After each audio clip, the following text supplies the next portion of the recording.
Welcome back on Chauhan tricks. तो आज लोग हम जो है बेसिक HTML को स्टार्ट करेंगे, यानी एक ही लेक्चर बनाएंगे सिर्फ। उसमें हम लोग जो बेसिक मैक्सिमम कंटेंट HTML का कवर करने की कोशिश करेंगे, ताकि जो हमारे वर्डप्रेस सीख रहे हैं या बाकी जो काम सीख रहे हैं उनको थोड़ी सी HTML के बारे में हाव ना हो सके।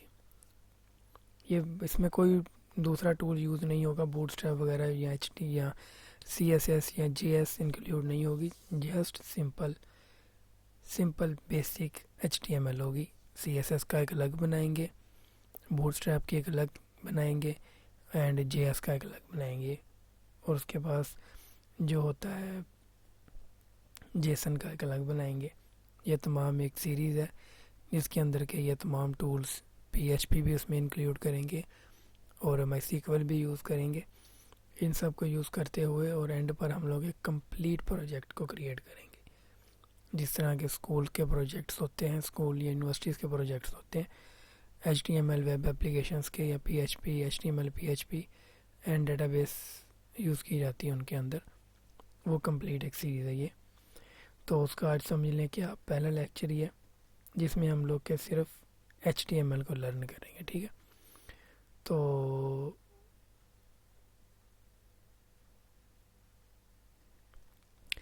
चलें, सबसे पहले हम लोग इंट्रोडक्शन से स्टार्ट करते हैं कि बड़ा कर लेते हैं। चलें जी, इंट्रोडक्शन से स्टार्ट लेते हैं कि HTML क्या चीज़ है। HTML को वैसे हाइपर टेक्स्ट मार्कअप लैंग्वेज बोलते हैं। अगर आप इंटरनेट पर सर्च करें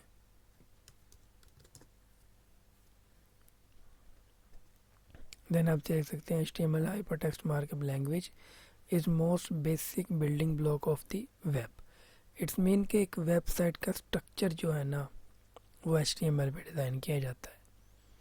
भला वो वेबसाइट जो इतनी मर्जी हाई लेवल टूल पे बनी हो, उसके अंदर HTML होगी ही होगी। अगर जो वेबसाइट इंटरनेट पर हमें शो होती है हमारे ब्राउज़र के अंदर, ये वेब ब्राउज़र है, इस ब्राउज़र के अंदर जो शो होगी डेफिनेटली उसके अंदर HTML होगी। HTML होगी तो वो हमें ये एलिमेंट्स शो करवाएगी, ठीक है।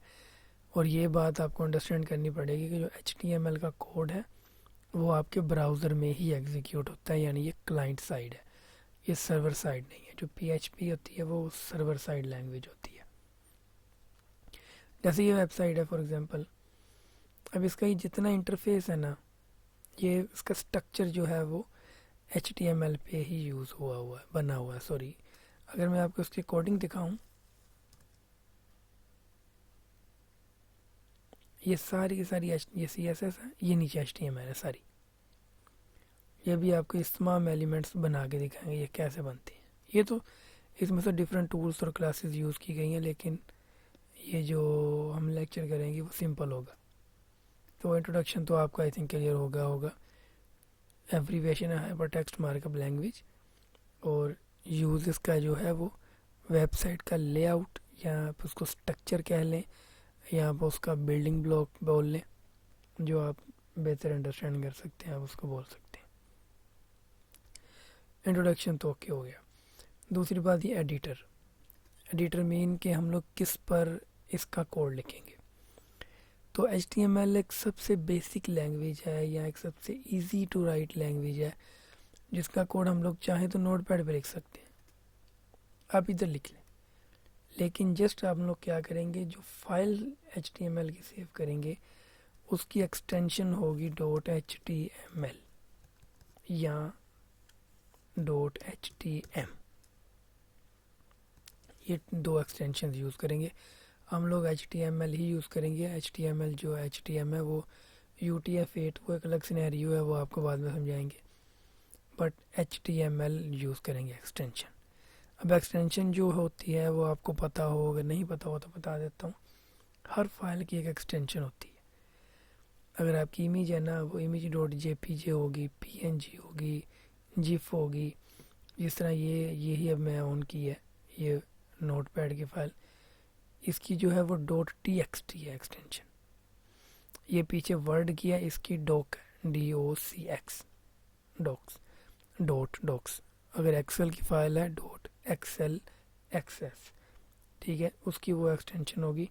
हर फाइल की एक्सटेंशन होती है कंप्यूटर के अंदर, ठीक है। कोई भी फाइल आप लोग यूज़ करेंगे, एक्सटेंशन दरअसल पहचान होती है एक फ़ाइल की, एक समझ लें कि एक आइडेंटिफिकेशन होती है कि ये किस चीज़ की फ़ाइल है, किस चीज़ में ओपन की जाएगी, इसका मकसद क्या है। देन जो है वो हम लोग आगे यूज़ करते हैं फाइल्स को। ऐसे ही इसको किसी भी एडिटर पे लिखें, एडिटर मीन टेक्स्ट एडिटर पे लिखें, यूज़ क्या करें, एक्सटेंशन डॉट HTML। आप लोग बेसिक इस पर लिख लें, जहाँ मर्जी लिख सकते हैं। मैं कौन सा यूज़ करता हूँ, मैं मैक्रोमीडिया ड्रीम व्यू 8 यूज़ करता हूँ। इसके अलावा और भी काफ़ी सारे एडिटर हैं, VS कोड है, आप लोग वो यूज़ कर लें, ठीक है। और भी काफ़ी फेमस आपको टेक्स्ट एडिटर मिल जाएंगे, आपको बड़े फेमस टेक्स्ट एडिटर और भी मिल जाएंगे। एक सबलाइम होता है, सबलाइम आप करें, ये सबसे लाइट वेट है, मैं इसलिए इसको यूज़ करता हूँ। इस पर सबसे पहले हम लोग क्या करते हैं, स्टार्ट करते हैं, तो स्टार्ट बाद में करते हैं। हम ये देखते हैं टैग्स क्या चीज़ होती है, ठीक है। टैग HTML दरअसल बेस ही टैग पे करती है, यानी कि इसके जो समझ लें कि जो ही मेन काम है वो टैग पे ही कहलाया जाता है, टैग ही इसका एलिमेंट कहलाता है। वो आपको बताता हूँ अब एम्पटी और नॉन एम्पटी क्या चीज़ है। सबसे पहले हम लोग फाइल क्रिएट करते हैं, ये यहाँ पर मैं HTML पे क्लिक करता हूँ, इसको मैं एक दफ़ा रिमूव कर देता हूँ, क्या आपको बाद में बताता हूँ। इसको मैं सेव करता हूँ,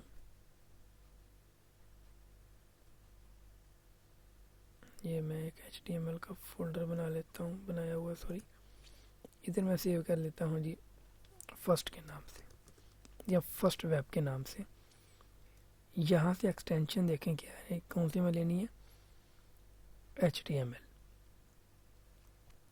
HTML में सिलेक्ट की, ये HTML आ गया, इसको सेव कर दी।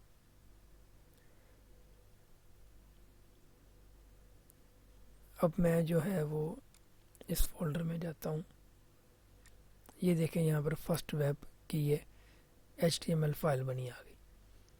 इसको जब मैं ओपन करता हूँ तो कुछ भी नहीं है, एम्प्टी, ज़ाहिरी बात है, इसमें कुछ भी नहीं है। अब इसमें हम लोग टैग स्टार्ट करते हैं। हम लोग पहले ये भी आपको भी अंडरस्टैंड हो जाएगा। हम लोग इसको देखते हैं बेसिक्स या स्टार्ट टैग्स एलिमेंट्स क्या है, स्टार्टिंग एलिमेंट्स क्या है। अच्छा, जो हो जाता है हम उसको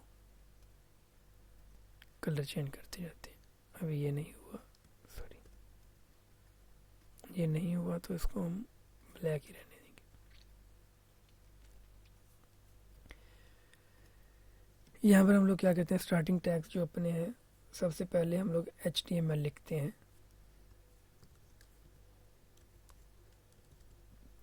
और ये केस सेंसिटिव नहीं है ये लैंग्वेज। अगर आप इसको HTML ऐसे लिख लेंगे, अगर आप इसको HTML ऐसे भी लिख लेंगे, नो प्रॉब्लम, कोई इशू नहीं आने वाला, ये केस सेंसिटिव नहीं है। HTML हमने लिखा, देन HTML बंद किया। अब आप देखें, ये हमने टैग स्टार्ट किया, ये बंद किया, ये होगी, ये जो टैग है ये नॉन एम्पटी टैग कहलाता है, ठीक है। यानी कि इनको जो है वो क्लोज करना ही पड़ेगा अगर टैग स्टार्ट करोगे तो। मैं इसकी साइज़ को इंक्रीज करने की कोशिश करता हूँ।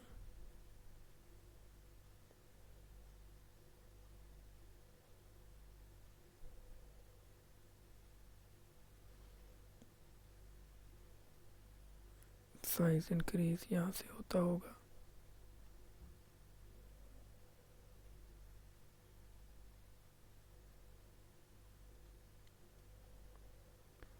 डोंट नो कि कहाँ से होना है इसका। चलिए, आई होप सो के अंडरस्टैंड हो रहा होगा।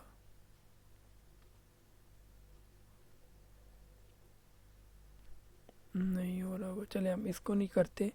हम लोग क्या करते हैं कि ये फाइल सेव हो गई, हम लोग नोट पैड यूज़ कर लेते हैं।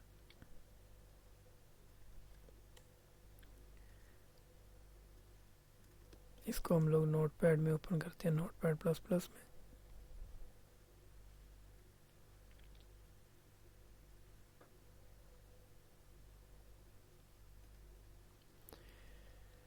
यहाँ इसका टेक्स्ट साइज जो है वो इंक्रीज हो जाएगा।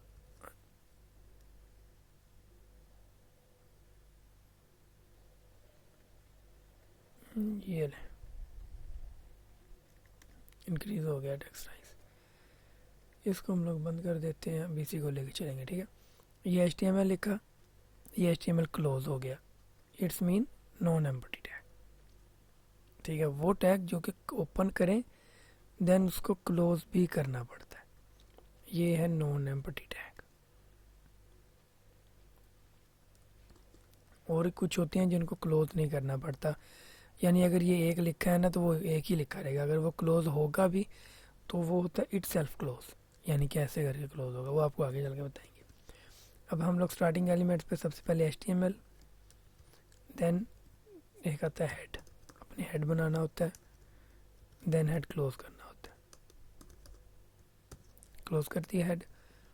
देन उसके बाद आपने बॉडी लिखनी स्टार्ट करनी होती है एंड बॉडी को क्लोज करना होता है। ये तो हो गए। और हेड के अंदर जो है वो टाइटल, टाइटल क्लोज। अब इसके अंदर मैं लिख दूं माई फर्स्ट वेब, इसको सेव किया। अब जब मैं इसको यहाँ जाके रिफ्रेश करूँगा, देन आप इधर टाइटल देख रहे हैं माई फर्स्ट वेब का, जो मैंने टाइटल में लिखा, बाकी एम्प्टी है क्योंकि है ही कुछ नहीं इसके अंदर। अब हेड के अंदर और भी बहुत सारे टैग्स लगेंगे, वो हम बाद में करेंगे क्योंकि हम लोग बेसिक पे काम कर रहे हैं। चले एक ये भैया, चलो वो हम बाद में करेंगे, जो स्टाइल CSS का करना है। अब बॉडी आ गई, ये थे एलिमेंट्स, स्टार्टिंग एलिमेंट्स हमने कर लिया।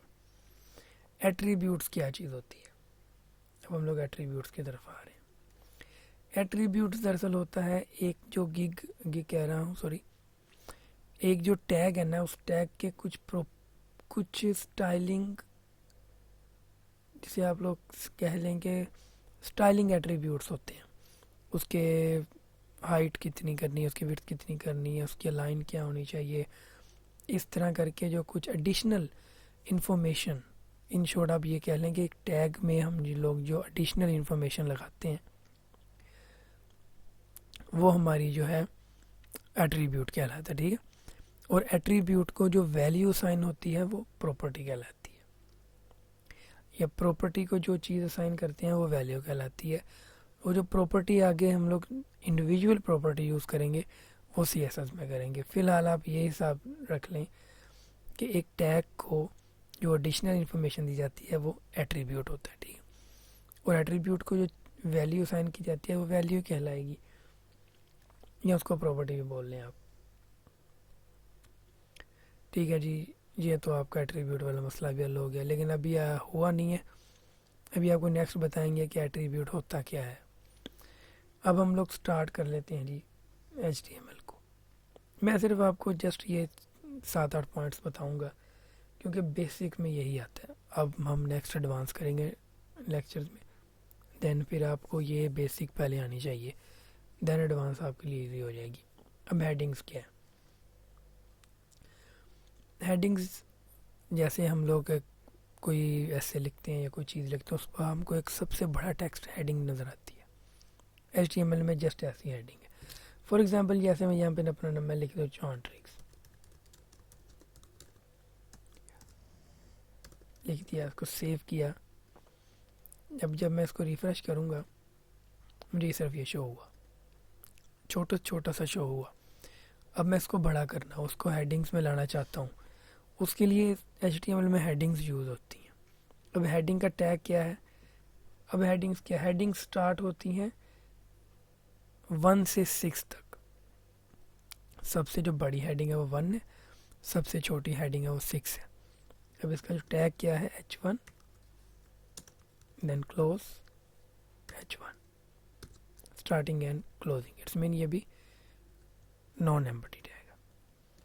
मैं क्या करता हूँ, इसको कॉपी करता हूँ इस हेडिंग के अंदर, पेस्ट करता हूँ, सेव करता हूँ, जाके रिफ़्रेश करता हूँ तो आप देखें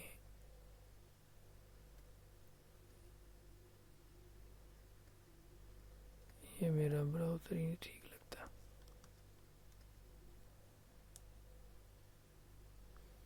इसको मैं इनोसेंट टैब में यूज़ करता हूँ।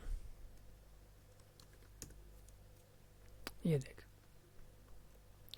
ये आपको यहाँ पे जॉमेट्रिक्स जो है वो कैपिटल तो नहीं, खैर इस यानी कि फॉन्ट साइज इंक्रीज हो गया, वो एक हेडिंग की सूरत में आ गया। इसी तरह इसकी 6 हेडिंग है टोटल 1 to 6। हम लोग क्या करते हैं, इसको कॉपी ऐसे ही रहने देते हैं, H2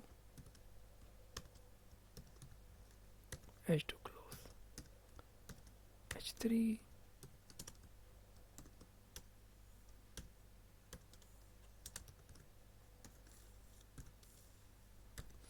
वो इधर लिखने की आदत नहीं है। जो ट्रीम व्यूअर है जो आपको पहले दिखाया, अगर उधर आप जस्ट एम्पटी टैग लिखेंगे, ये नॉन एम्पटी टैग स्टार्ट करके सिर्फ ये लिखेंगे, वो ऑटोमेटिकली क्लोज कर देगा। वो एक प्रोफेशनल टूल है।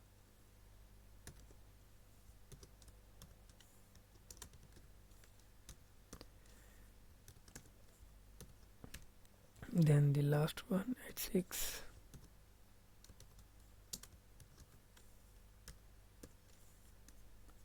sorry H6 close। अब हम लोग इसका व्यू लेते हैं। ये देखें, सबसे बड़ा, देन स्मॉल स्मॉल एंड जो H6 है वो नॉर्मल हेडिंग, नॉर्मल टेक्स्ट से भी छोटा शो हो रहा है यहाँ पर आपको। तो ये आपकी 6 हेडिंग्स आ गई। अब एक और बात जो यहाँ पर इम्पोर्टेंट है वो ये है कि HTML के टैग्स की 2 टाइप्स तो आपने पढ़ ली, एम्पटी और नॉन एम्पटी। अब इसमें एक और टाइप्स भी आ जाती है जो कि होती है फुल विड्थ और ऑटो विड्थ। फुल विड्थ से मुराद ऐसे होती है जैसे अब ये HTML है, H1 टैग था, ये लगाया इसने, ये 100% विड्थ ले ली, यानी H1 ने ये पूरा एरिया कवर किया। देन H2 नेक्स्ट पे नेक्स्ट कवर किया, H3 नेक्स्ट कवर किया। अब ऐसे भी तो हो सकता था कि कि मैं इसको, ये H1 इधर शो होता, H2 उसके साथ ही शो हो जाता। क्यों नहीं हुआ? क्योंकि इसकी जो विड्थ है वो 100% है बाय डिफ़ॉल्ट। इसको हम कम कर सकते हैं, बट वो CSS से वो हम लोग नेक्स्ट लेक्चर्स में करेंगे। बाय डिफ़ॉल्ट इसकी 100% है, और बाय डिफ़ॉल्ट जो कुछ की ऑटो होती है वो भी आपको दिखाता हूँ। अच्छा, हेडिंग्स हो गई अपनी। अब आ जाए पैराग्राफ के अंदर। अब पैराग्राफ के लिए सबसे पहले हम लोग ऐसे करते हैं कि डेमो टेक्स्ट ले लेते हैं।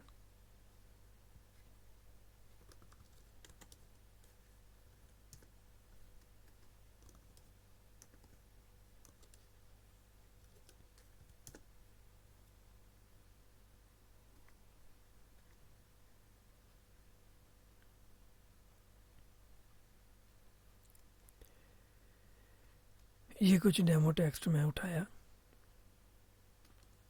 कॉपी किया एंड इसके नीचे पेस्ट कर दिया। अब मैं इसकी थोड़ी सी जो है ना वो ये कम करता हूँ ताकि, सॉरी, ये थोड़ा सा विजिबल हो जाए। अब ये मैं टेक्स्ट डाल दिया इधर, इसको मैं सेव किया, आया इधर, रिफ्रेश किया, देन अब से देख सकते हैं ये टेक्स्ट, ये जो 100 लिखा था उसके साथ ही ये क्वेश्चन स्टार्ट हो गया, उसके साथ ही सारा कुछ स्टार्ट हो गया। अगर मैं इसको, हालांकि ये अलग लाइन पे है, तो पैराग्राफ की का जो टैग है वो एक तो है P, ठीक है, ending just like this P, ये आइडेंटिफाई करवाता है कि ये पैराग्राफ है। और जब हमने ये P लिखा वो देखेंगे P अलग हो गया, ये इससे अलग हो गया, ये अब हमको आइडेंटिफाई करवाता है कि ये एक पैराग्राफ है। अब इसमें देख लें, ये एक ही लाइन पे हम लोगों ने अगर इसको न्यू लाइन पे लाना है तो हम लोग ये यूज़ करेंगे BR टैग। ये बी आर टैग। अब ये देख लें, ये B R tag starting and closing itself है, इधर से स्टार्ट हुआ इसके अंदर ही क्लोज हो गया, ये कहलाएगा non empty tag, sorry empty tag. ये हमारा कॉन्सेप्ट क्लियर हो गया एम्पटी टैग वाला भी, कि जो टैग अपने अंदर ही स्टार्ट हो और अपने अंदर ही ख़त्म हो जाए, स्टार्ट एंड क्लोज इटसेल्फ बोलते हैं, ये एम्पटी टैग है। और एक और टैग भी होता है एच आर,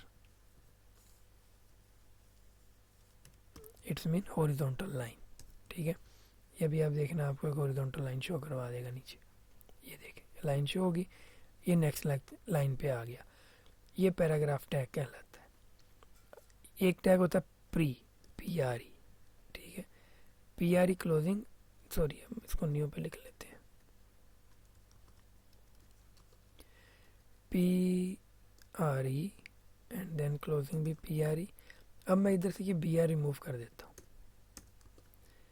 अब आप देखिए क्या होता, वो ऑटोमेटिकली, एक तो उसने उसका टेक्स्ट साइज वगैरह चेंज किया, दूसरा उसको ऑटोमेटिकली इधर ले आया। अब इसमें होता क्या है, पी आर में बी है, ये प्री में मैं जितने इंटर मारता जाऊंगा ना, मुझे टेक्स्ट वैसे ही शो होगा।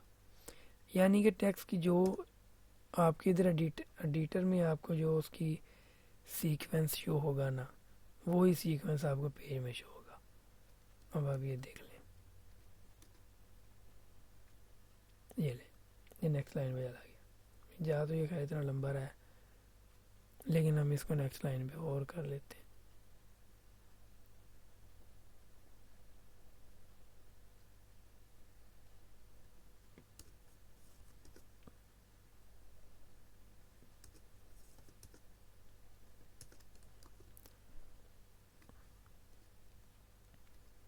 ये देख, अब इसकी ये सीक्वेंस बन गया। स्कोर थोड़ा सा डाउन कर लेते हैं।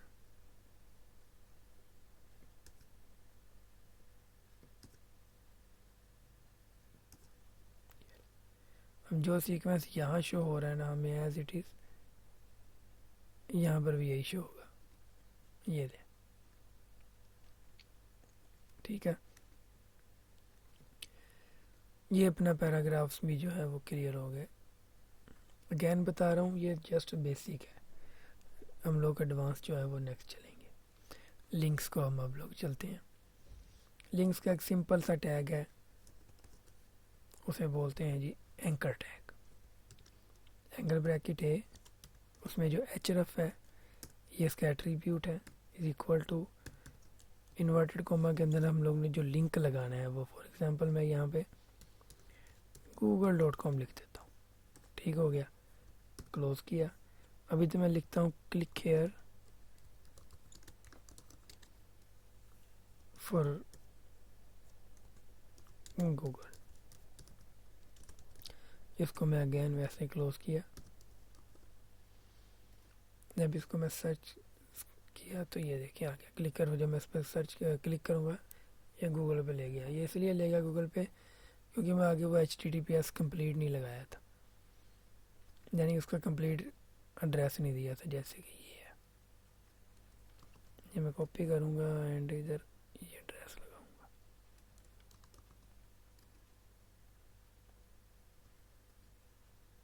अब मैं इसको अगेन रिफ्रेश करता हूँ। अब देखना, जब क्लिक किया गूगल पे ले गया, ये लिंक है। अब आपका लिंक भी क्लियर हो गया। अब आपको एक और चीज़ बताता हूँ कि हम लोगों ने हेडिंग्स जो की ऊपर, उसमें हम लोगों ने हेडिंग का एट्रीब्यूट बताना है, मैं भूल गया। अब इसका एक एट्रीब्यूट है align. Align is equal to, आप लोग अगर सेंटर करेंगे तो ये आपको सेंटर में शो होगा, ठीक है। अब मैं एक की सेंटर करता हूँ, एक की राइट करता हूँ, ठीक है।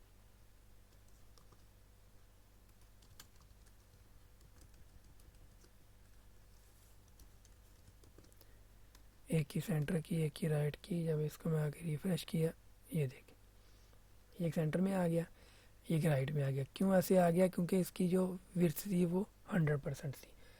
और अलाइन वाला ये एट्रीब्यूट काम भी वहीं पे करेगा जिसकी जो विड्थ है वो 100% होगी, क्योंकि इसका काम सिर्फ उस टेक्स्ट को उसकी जो है वो स्पेसिफिक विड्थ के अंदर ही लेके जाना है, उधर ही घुमाना है उसको। इसीलिए लिंक हमने कर लिया। हमने ये हॉरिजॉन्टल लाइन भी कर लिया, 4 हॉरिजॉन्टल लाइन, इसको ज्ञान लगा लेते हैं। रिफ्रेश किया तो ये हमको लाइन दोबारा नज़र आ गई। ठीक है,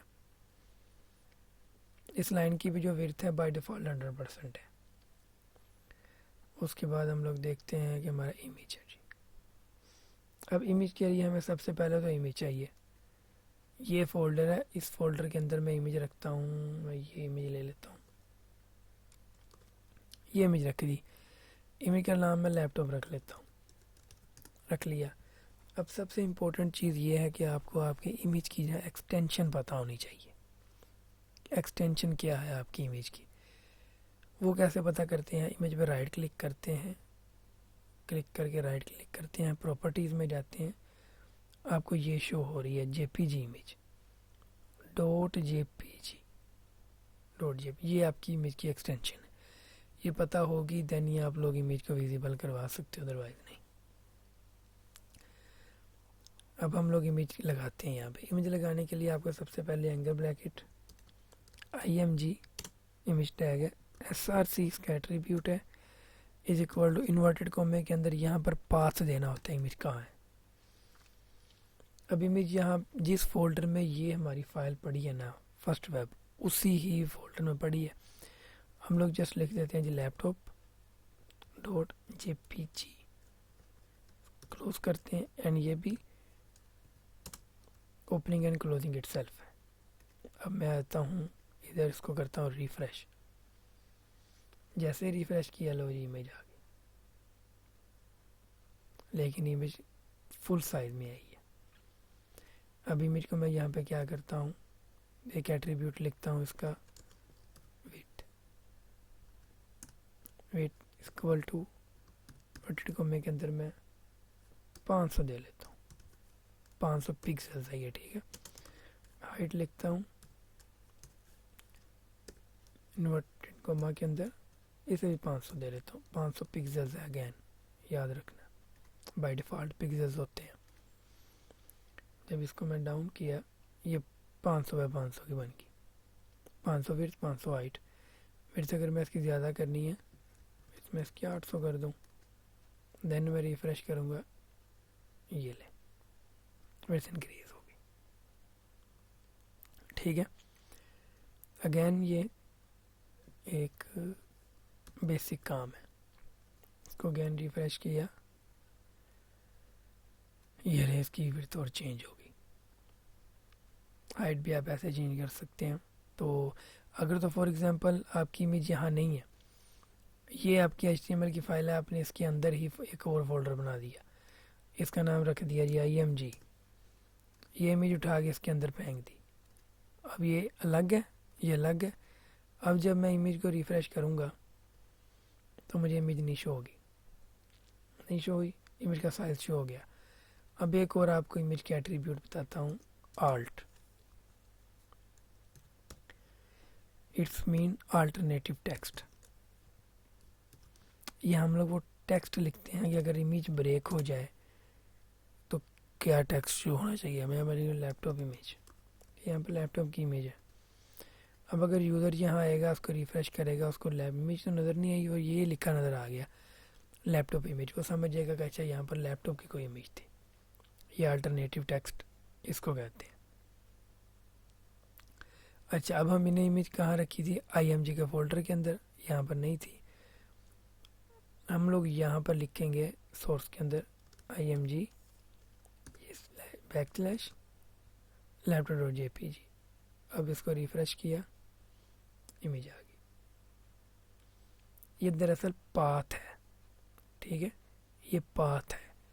हम लोग ऑनलाइन इमेज लेके भी लगा सकते हैं। फॉर एग्जांपल मैं गूगल पे लिखूं लैपटॉप,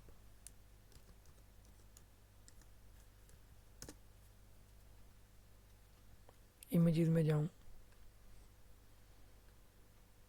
ये इमेज सिलेक्ट करूं,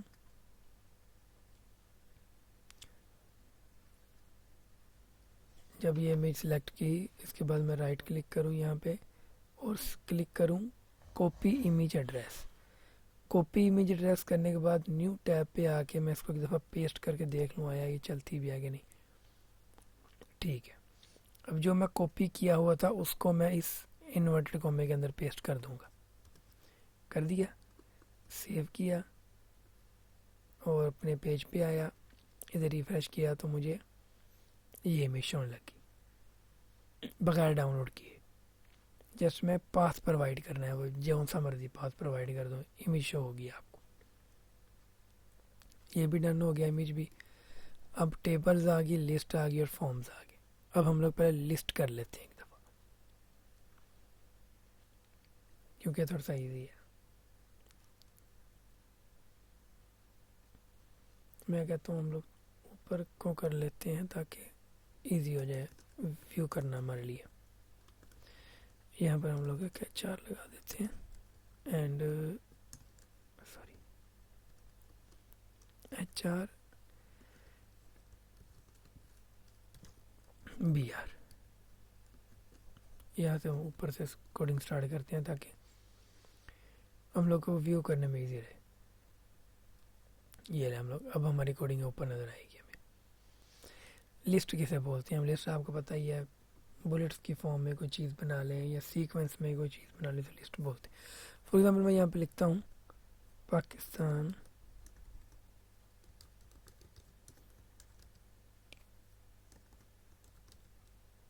इंडिया चाइना UK USA। ठीक है, इसको जब मैं सेव किया, व्यू दिया, तो ये मुझे कोई लाइन में नज़र आ गया। अब एक तो मेरे पास ये ऑप्शन है कि मैं इनके आगे BR लगाता जाऊँ और इनको नेक्स्ट लाइन में लाता जाऊँ, जो कि अनप्रोफेशनल है। एक काम ये है मेरे पास कि मैं लिस्ट बना लूँ। अब लिस्टें दो तरह की हैं, एक ऑर्डर्ड है, अनऑर्डर्ड है। अनऑर्डर्ड से मुराद ये है कि आपको बुलेट्स बने नज़र आएंगे लिस्ट पे, इस तरह के मैं ये बनाए हुए हैं, ये मेरे बुलेट से बने हुए, ये अनऑर्डर्ड है। अगर मैं इन्हीं को इसमें कन्वर्ट कर दूंगा देन ये ऑर्डर्ड, कि इसका ऑर्डर है number 1 number 2, this called order. ठीक है, तो ये डिफरेंस है ऑर्डर और अनऑर्डर्ड में। अब ऑर्डर अनऑर्डर बनानी कैसे है? सबसे पहले जो अनऑर्डर्ड बनानी है उसके लिए UL अनऑर्डर्ड लिस्ट का टैग स्टार्ट करना है एंड लास्ट पर यही टैग क्लोज कर देना है।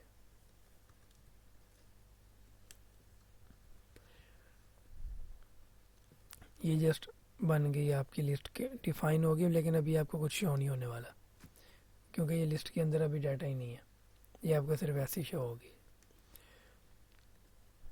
अब हर एक जो पॉइंट है वो लिस्ट का एलिमेंट्स कहलाता है, लिस्ट आइटम कहलाती है, सॉरी LI। इसको मैं कॉपी कर लूँ and LI close, LI close,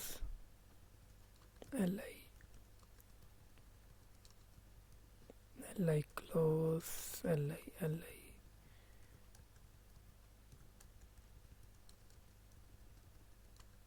ये ले, सेव किया।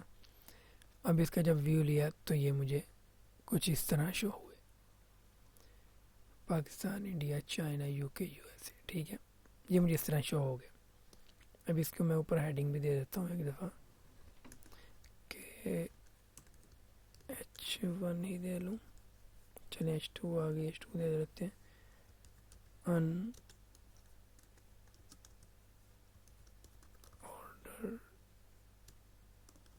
लिस्ट।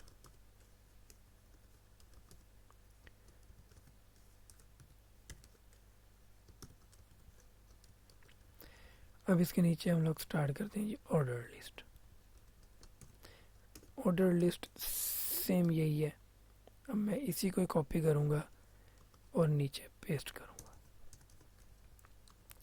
जस्ट फ़र्क क्या है कि इधर UL था, उधर मैं OL कर दूँगा, OL मीन ऑर्डर लिस्ट। किया, इसको सेव किया, देन मैं जब इसका व्यू लिया तो आप देखें 1 2 3 4 5 6 7 और 1 2 3 4 5 तक ये सॉरी हमें शो होगी यहाँ पर। ठीक है, ये लिस्ट है, लिस्ट डन।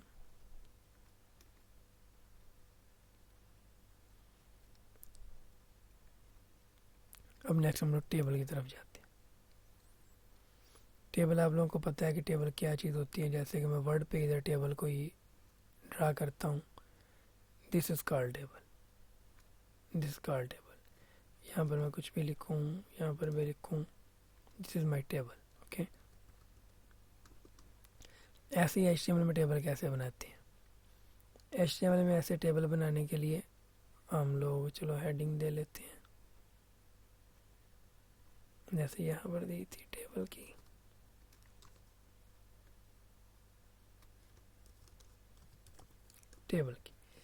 टेबल बनाने के लिए सबसे पहले हम लोग टेबल का टैग स्टार्ट करेंगे,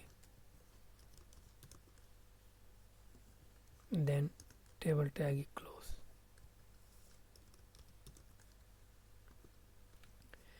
अब इस टेबल के अंदर हम लोगों ने रोज बनानी है। ठीक है, table row, TR start TR end, ये टेबल रो बन गई। ठीक है, हम लोगों ने 2 रो बना ली फॉर एग्जांपल, एक ये रो बन गई, एक और 2, ये 2 टोटल रोज बना ली हमने। जब आगे इसको हम लोग यहाँ पर देखा, फिलहाल तो ये एम्प्टी है। ठीक है, टेबल की हेडिंग आ गई लेकिन ये एम्प्टी है, कुछ नहीं शो होगा। अब हम लोगों ने इसके अंदर समझ लें कॉलम बनाना है या टेबल का डाटा बनाना है, डाटा डालना है। फॉर एग्जांपल अगर मैं एक तो डाटा टेबल हेडिंग है और एक टेबल डाटा है, यहाँ पर मैं TH करूँगा, सॉरी TH कर लेता हूँ, टेबल हेडिंग स्टार्ट, और यहाँ पर मैं लिख लेता हूँ जी कंट्री, एंड यहाँ पर मैं TH क्लोज कर देता हूँ। एक मैं कंट्री का कॉलम बना लिया, सॉरी एक मैं कंट्री का कॉलम बना लिया, एंड देन मैं बना लेता हूँ एक, फॉर एग्जांपल मैंने बना लेता हूँ कुछ भी लिख लेता हूँ, एक कंट्री टेबल कॉलम बना लेते हैं, पॉपुलेशन बना लेते हैं, पॉपुलेशन। स्पेलिंग की मिस्टेक हो तो माजरत। हम लोगों ने ये बना ली, इसको रिफ्रेश किया, ये हमें शो होगी। अब मैं नीचे वाला जो हमने टेबल रो बनाई थी, सेकंड रो, उसके अंदर हम लोग, ये थी सेकंड रो, यहाँ हम लोग TR और sorry TD table data, country Pakistan,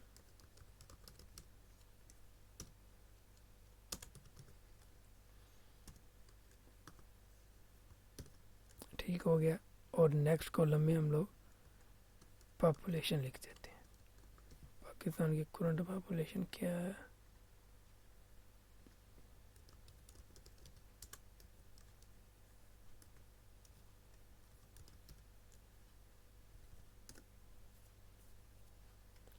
इतनी है जी। तो ये इसलिए सर्च किया कि फिर बाद में कहेंगे जी कि आपने गलत लिखी है। तो यहाँ पर हमने ये डाल दी। अब इधर आके जब इसका व्यू लिया तो ये देखिए एज अ टेबल की फॉर्म बन गई। ठीक है, अब इसके कुछ एट्रीब्यूट्स हैं जी कि ये टेबल की जो बॉर्डर है,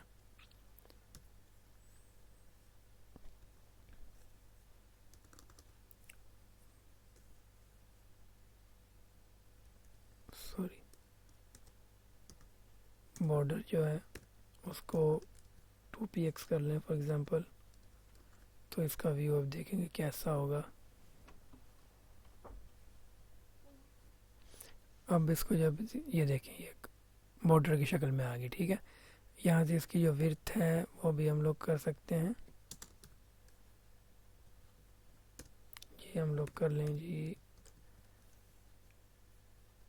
500 चले कर लें, 500px करेंगे, इसको रिफ्रेश करेंगे, देखिएगा ये साइज इंक्रीज होता जाएगा। So this is the attributes. ये आप बेसिक है, आप लोग सर्च और भी कर सकते हैं। अब ये भी हमारा कंप्लीट हो गया, टेबल्स भी। Then one and only forms. Forms क्या चीज़ है? हम लोग कोई भी वेबसाइट यूज़ करते हैं, फॉर एग्जांपल मैं आपको एग्जांपल यही दिखा देता हूँ, उसमें होगा फॉर्म।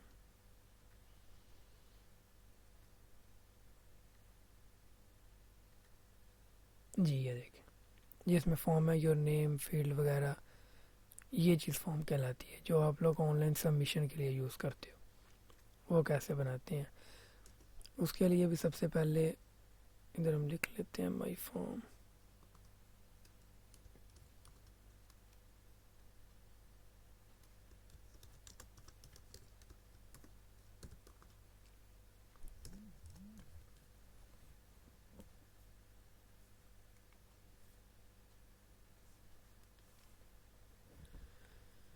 माई फॉर्म, अब फॉर्म में सबसे पहले हम लोग फॉर्म का टैग स्टार्ट करेंगे एंड टैग क्लोज, बाकी सब फॉर्म टैग्स की तरह क्लोज हो गया।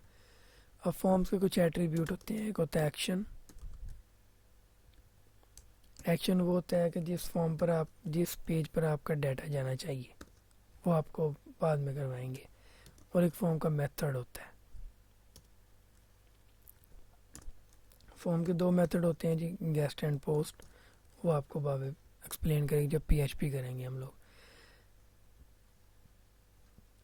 अब फॉर्म में जो है वो टेक्स्ट फील्ड भी आ जाती हैं, रेडियो बटन भी आ जाते हैं, टेक्स्ट एरियाज भी आ जाते हैं, सिलेक्ट ऑप्शन जिसे ड्रॉप डाउन बोलते हैं वो भी आ जाते हैं। वो हम देखते हैं बनाने कैसे। सबसे पहले हम लोग टेक्स्ट फील्ड बनाते हैं, input type equal to text, ये इनपुट फील्ड बनेगी, ठीक है। अब इसका अंदर हम नाम लिख लें, कोई भी नाम लिख लें, ठीक है। और इसका नाम होता है, वैल्यू होती है, प्लेस होल्डर होता है, वो बात की बात है। अब हम लोग इसको रिफ्रेश करें तो ये हम लोगों को फॉर्म की, ये फॉर्म टेबल के ऊपर क्यों शो हुआ? ओह सॉरी, हम लोगों ने टेबल टैग के अंदर बना लिया सारा कुछ। ये टेबल टैग था, इसके बाहर करना हमने। अब जब हम लोगों ने देखा ये फॉर्म इधर है, ये टेक्स्ट फील्ड आ गई, इसका हम लोग ऊपर लेबल बना देते हैं, एक इंटर नेम,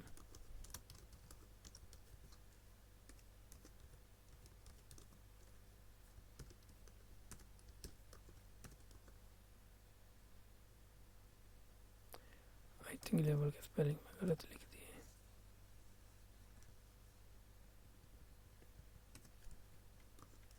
ये अब इसको रिफ्रेश किया तो देखें ये आ गया, इसका लेबल आ गया, साथ टेक्स्ट फील्ड आ गई। अब ऐसे ही आप जितनी मर्जी टेक्स्ट फील्ड बना लें। अब ये आप नेम, इधर इंटर नेम था, इधर आप ले लें जी सिलेक्ट कंट्री। सिलेक्ट कंट्री, यहाँ पर हम लोग इन सिलेक्ट का टैग लगेगा, सिलेक्ट का टैग क्लोज होगा। इसके अंदर एक ऑप्शन का टैग बनेगा,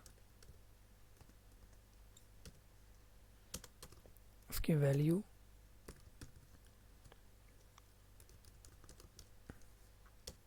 एंड क्लोज, सॉरी, यहाँ पर फिर पाकिस्तान, उसका जो नेम आएगा, देन अगेन ऑप्शन क्लोज। अब ऐसे ही यहाँ पर मैं एक और कंट्री डाल देता हूँ, चलो इंडिया डाल देता हूँ।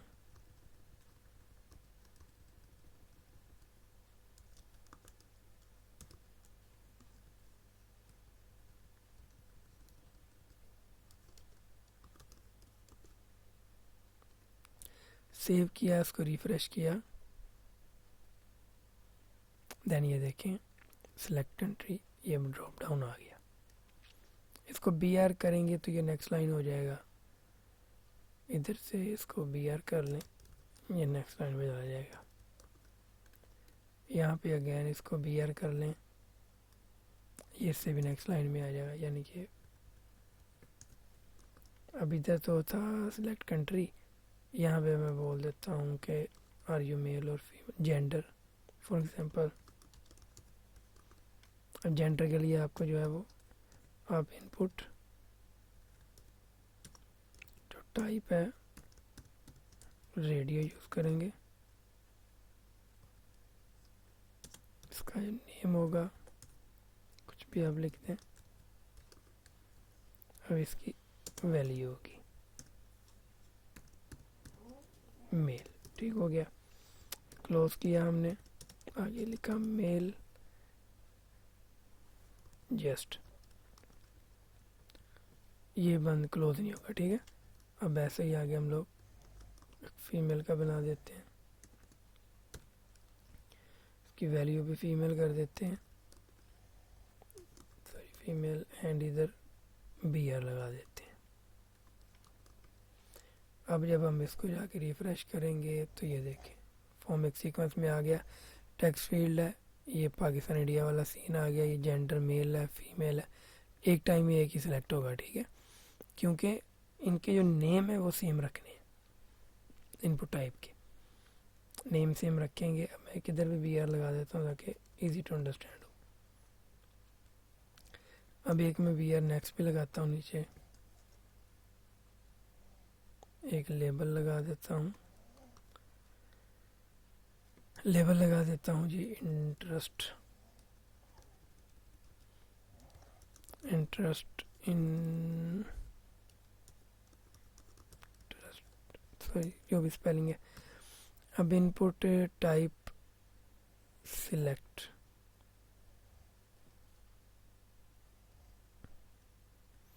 ये भी हो गया, वो तो हो गया, सिलेक्ट हो गया। अब हम लोग बनाने जाएंगे जो है button, sorry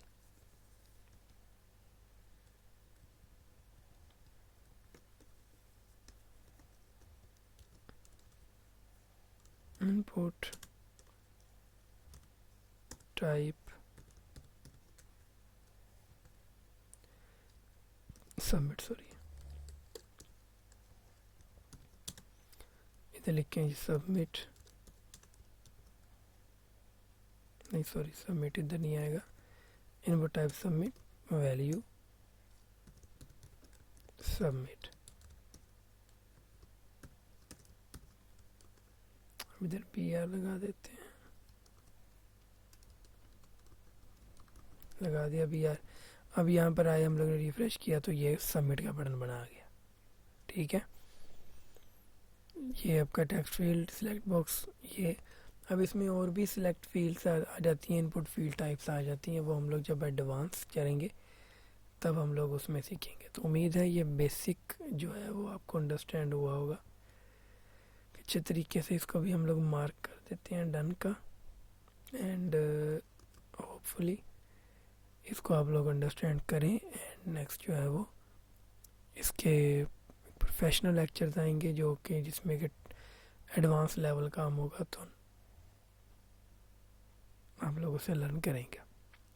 so thank you, मिलते हैं नेक्स्ट में।